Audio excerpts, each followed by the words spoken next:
இன்னைக்கு உங்க எல்லார்கிட்டையும் நான் ஒரு கொஸ்டின் கேட்பேன். உங்கள எத்தனை பேருக்கு daily packed foods and packed juice குடிக்கிற பழக்கம் இருக்கு?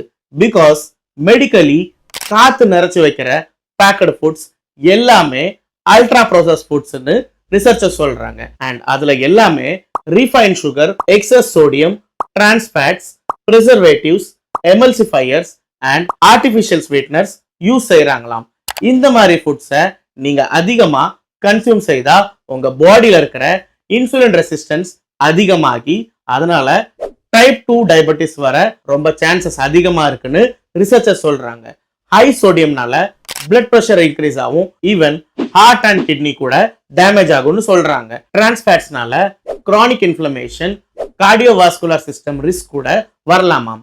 அடிட்டிவ்ஸ் உங்க கட் மைக்ரோபயமை டிஸ்டர்ப் செய்து அசிடிட்டி, ப்ளோட்டிங், வீக் இம்யூனிட்டி, அப்படியே அது முத்தி போச்சுன்னா ஐபிஎஸ் அதாவது இரிட்டேபிள் பவல் சிண்ட்ரம் கூட வரலாமாம். சுகரி ட்ரிங்க்ஸ் உங்க லிவரை ஓவர்லோட் செய்து ஃபேட்டி லிவர் சீக்கிரமா வர ஹெல்ப் செய்யும்.